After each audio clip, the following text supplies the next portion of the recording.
Hey, we can all benefit from some self-improvement. Rooted Within Her is your go-to podcast for the faith-rooted woman who is ready to overcome emotional exhaustion and live boldly with clarity, confidence, and consistency. Rooted Within Her is your space to heal, rise, and thrive. So make sure you like and subscribe, and don't forget to check out rootedwithinher.com so you can be the first to know about our workout plans, our retreats, clothing line, books, and so much more. So you can thrive mentally, physically, and spiritually while connected with other like-minded communities.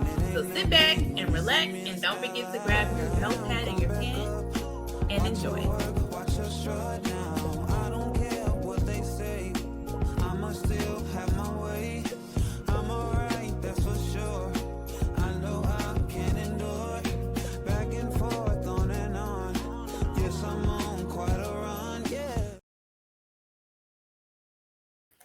Thank you guys for joining Rooted Within Her. Today we have a very special guest, Miss Heather Day. Hi, how are you? Hey, good morning, Brittany. I'm glad to be here. Yes, I'm so excited to have you with us. Tell our listeners who you are and what is it that you do? Well, I'm the author of Money and Spirit. It's my first book that I put out, so I'm excited about that. Okay. I'm also director of marketing for Barnabas Foundation. We're an organization that helps generous Christians give away their resources to the causes that are close to their hearts. So yeah, I love doing that. Besides that, I'm a wife and mom, and very active in my church. So I'm just excited to be here. Well, your plate is full because when Yes, you just mentioned wife and mom, that alone, not to mention working, and then to find time to be an author. So I love it. I love it so very, very much. So tell us about your journey to authorship. Well, let's start with your childhood. From Sure. mental health, for the mental health background, we always talk about childhood. It's just funny because a lot of times clients come in, they're like, why do we have to talk about my childhood? It's like, because that's important. Because in order for us to move forward, we have to go backwards and get to the roots. So tell us, in your childhood, did you ever dream of being an author? Or just what was your childhood like? Like, were you like, I envision being the person I am today? Or was it nothing like this?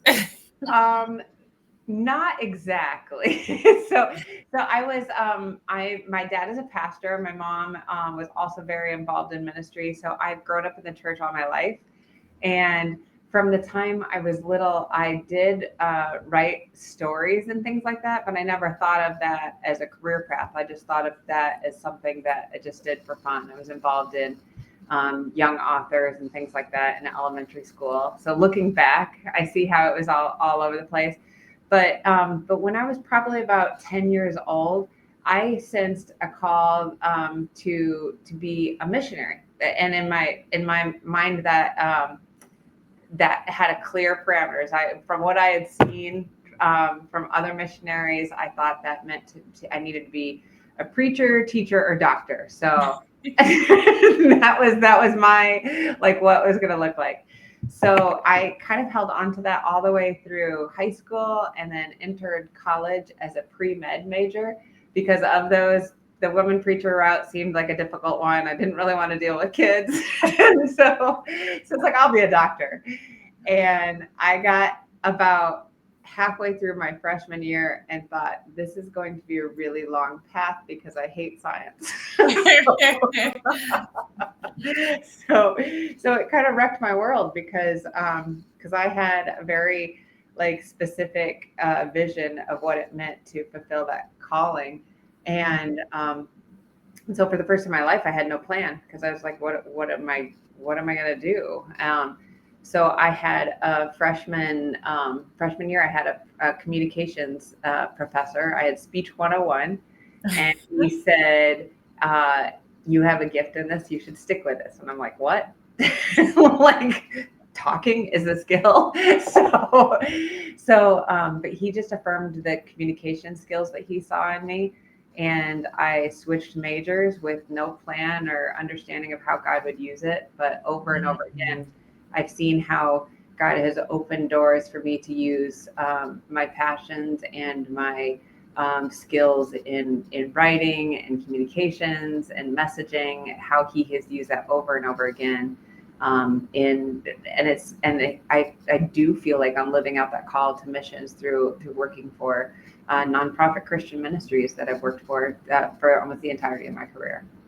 Yes, I love how you broke that down because communication was a fun class. That was one of my funnest classes.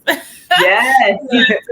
Well, it's funny because we have this vision of what it should look like in our mind. And it just goes to confirm that even when we don't have a plan, God has a plan.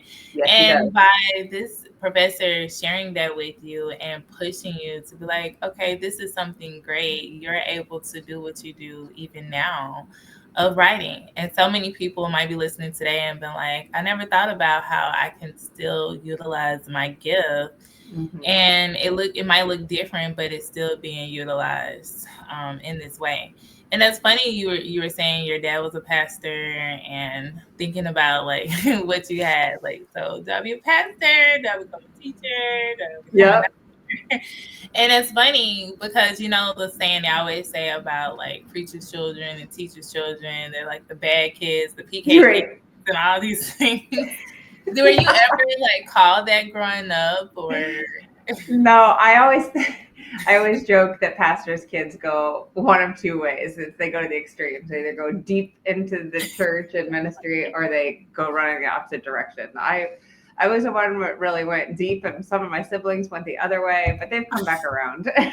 So I was your typical firstborn, like high achieving. Oh yeah, because we have to follow the rules. When we're the oldest, we're like telling everybody else to do what's right, because then we get in trouble. Like no, right. Well, I'm trying to knock sense into my siblings, like who are making me look bad. No, I'm kidding. But no, I guess ministry has always been on my heart from even as a kid, and I didn't recognize that as a child or as a teen, but God had always placed that in me. That's right. And even like pouring into your siblings, we don't see it then. We're like, Lord, why do I have to do this? But then, like, I just want to be a kid. I don't want to have to do all these things. Well, then we realize that it's preparing us for those roles. Because being the oldest, that's why we connected. Being the oldest is like, it prepares us for our leadership roles. And there were so many times that I ended up going into the classroom.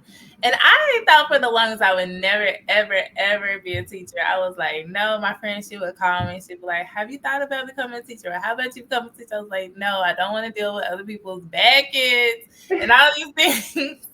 But I didn't know that God was preparing me for something greater. And I would even try to run from leadership roles. And some kind of way, I was always in a leadership role. And I'm like, Lord, really? Yeah. But it prepares us for where we are even in the now. So tell us about your challenges that you have faced. You can pick one. You don't have to tell us all of them. oh man, there's been so many. But how did you overcome them? So what challenge was it? And then, or what is the greatest defining challenge that you've been through, would you say? And how did you overcome it?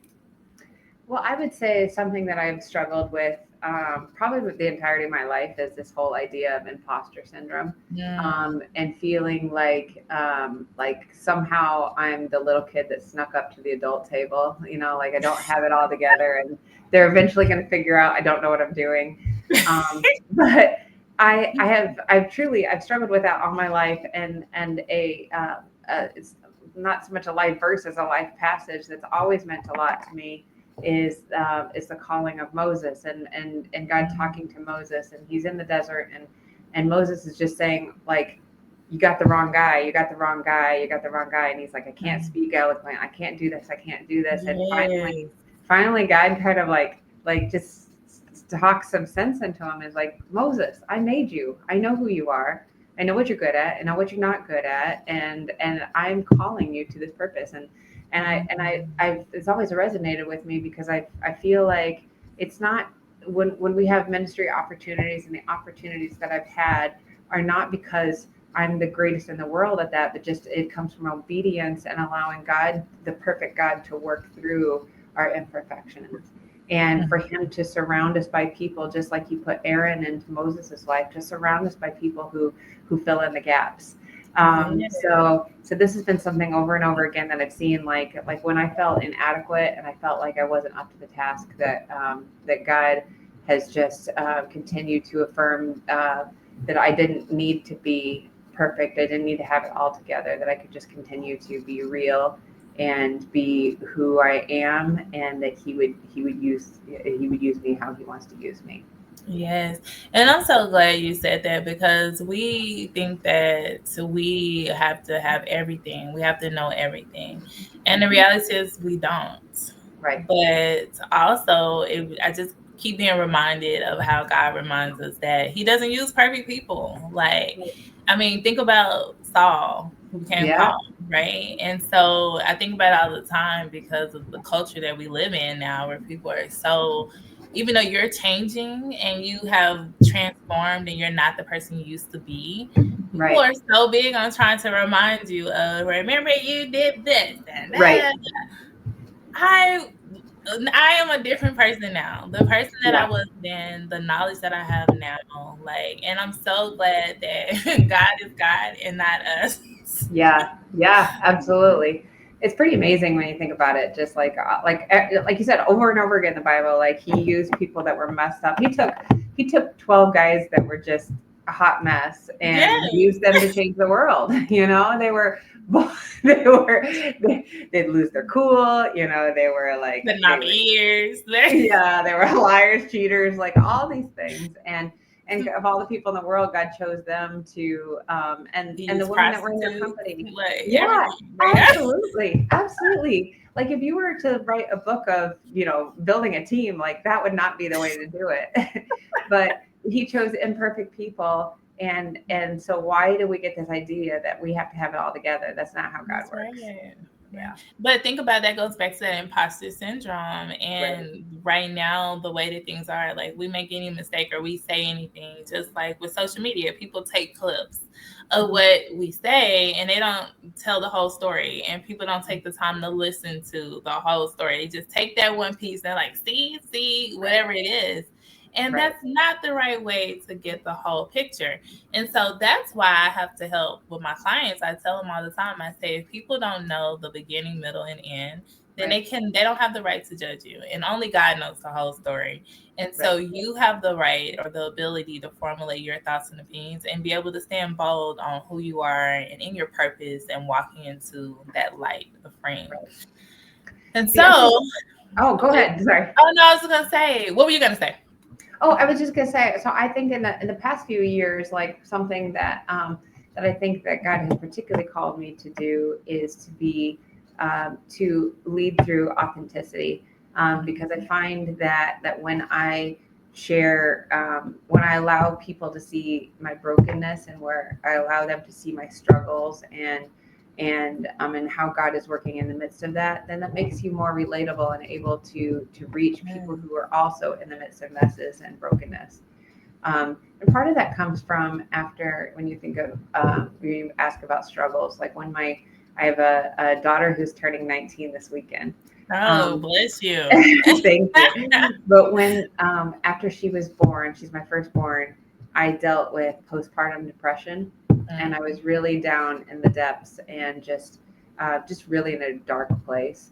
And I kept that to myself for quite a long time because I felt like the enemy just tells this lie of no one will understand and you And the shouldn't feel this shame and way. guilt. Yeah. Right. And I remember the first time that I vocalized that to a friend of what I was feeling. And she's like, girl, I've been through that too, See? and it was such it was like the fog lifted and the light shone into the situation because I realized I wasn't alone and I wasn't weird. And this friend that I told this to was an older woman who was a godly woman. And I just thought like how empowering that was to recognize that she had the same struggles and it was okay. So Yes. I really like embraced that of like, I don't want to ever pretend to have it all together or pretend that I don't have doubts or don't have fears or don't have times when I mess up, because these are the times where I have an opportunity to minister to other people who are wrestling with those same issues. And you're right, because with postpartum, so many women have gone through it and they go through it. And you feel weird because, especially being that people don't talk about it, Right. especially in our circle. Because when we get out of our family circle, then we realize, oh, there are so many other people who are actually dealing with these things.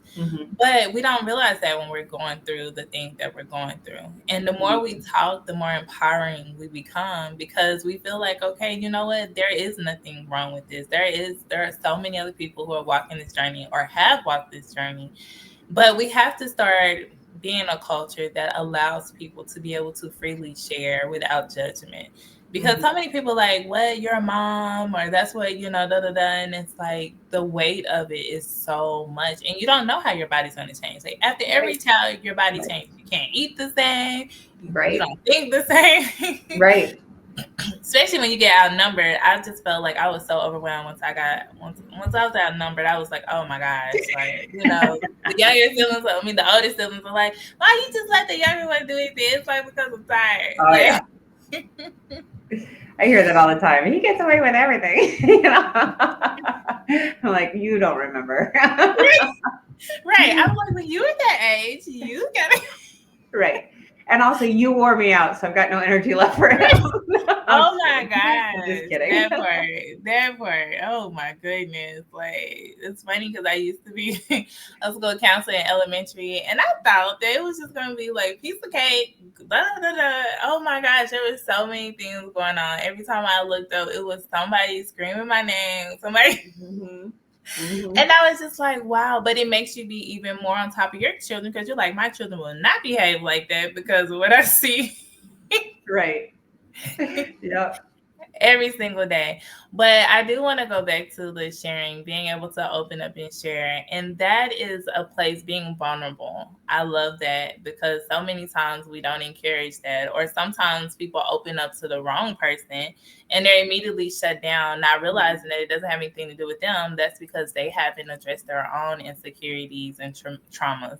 And so for yourself, what words of encouragement would you give to someone who's listening? They feel like their family is just not listening, or their friends are just, trying to make them feel like something's wrong with them, for being able to speak out and share, like, I think something's really wrong or something's off, or just be honest about how they feel about stuff. Yeah. First of all, I'm sorry for those people that don't understand and don't listen and are not supportive in the ways that we hope they will be. Like you said, that's so wise what you just said, like that they're broken people too that are working through things. So unfortunately, sometimes the people that we want to find that comfort from are not capable of giving us the comfort we need. So I would encourage you to, first of all, to pray for God to reveal the people in your life that can be that support system. Ask for the love and the peace and the joy of the Father to minister to in the midst of your struggle. Open up to him, because he knows, like, there's no point in hiding from him. So get real with him.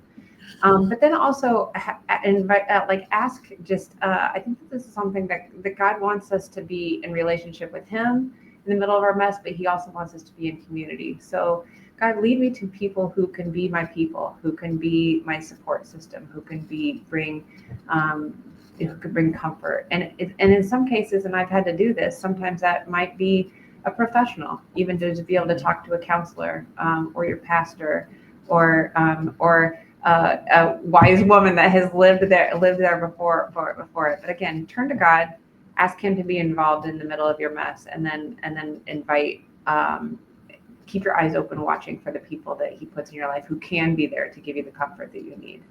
Yes. And that reminds me of how, like, it's really been this thing lately. Me and my friends was talking about it not too long ago, about how when things happen, who is the first person you go to? What is the first thing that you do? What is the first thing you turn to? And so as you get closer and closer in your relationship with God, you realize that, okay, I'm going to go to God first and go to his word. And then I will go and seek those who have that wisdom and knowledge. And I realized that we can find everything in his word. Like, there is nothing that has not happened that is not in the Bible. And it's crazy, but it's the truth. That's so true. And also, I'll be completely honest, I've had those times in my life, especially when I, was going through depression, like where I felt like I didn't have anybody like that I could be real with. So again, keep coming back to God, and also like be careful about the inputs you're putting into your life. So I not too long ago I was struggling with a few different things. There were some health issues in our family and all those sorts of things, and I was just in a place of complete overwhelmed. And I decided to implement a daily habit of going out and walking, and then eventually started jogging, but walking in the morning and listening to worship music in the morning. Yeah. And there was just something about carving out time to get recentered on the truth and to listen to praise and worship and gratitude that didn't fix my problems, but it changed my paradigm of focusing back on, okay, God, I know even in the midst of this, you are good and you've got this. Yes, because worship, that is our weapon, the word and worship, that is our weapon.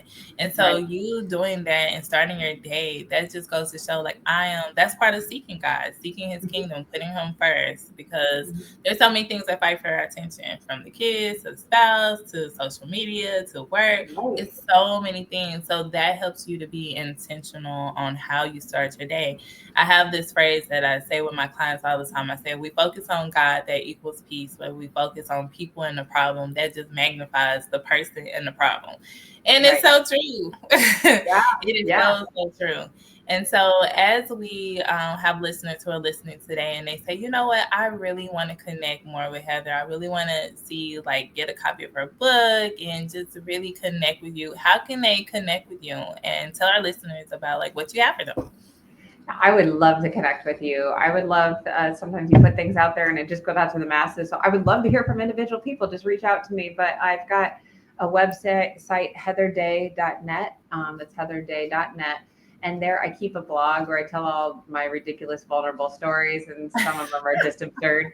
But then I also have information about my book, Money and Spirit. I wrote this for individual study, but can also be done with a small group, or if you're married, with your spouse, or with a book club, because it's really meant to go through in community. So to just talk about what God wants to do in even the way we view and manage our money. But you can find information about all of that on heatherday.net. And then Brittany, I'll send you a code that you can put in the show notes for a discount code for anyone to order that book. I love it. Everybody always wants discounts. So. I know. I'm wearing my shirt from Ross right now. Right. Yeah, Ross, people sleep on Ross. I'm like, Ross has some nice stuff. So yeah, look. Well, as we close, it's been a pleasure speaking with you and having you on here. We would definitely love to have you back in the future, as our focus is on faith plus fitness equals a focused mindset. But what is a favorite quote or scripture you would love to leave our listeners with today as they want to go on and be empowered throughout their day? I've actually got a sticky note on the side of my computer. I'll read this. This was just a quote I was recently introduced to, and this is John Quincy Adams. He said, he said, duty is ours, results are God's. We just have to be faithful in doing our duty and leave the rest to God. So that's John Quincy Adams, duty is ours and results are God's.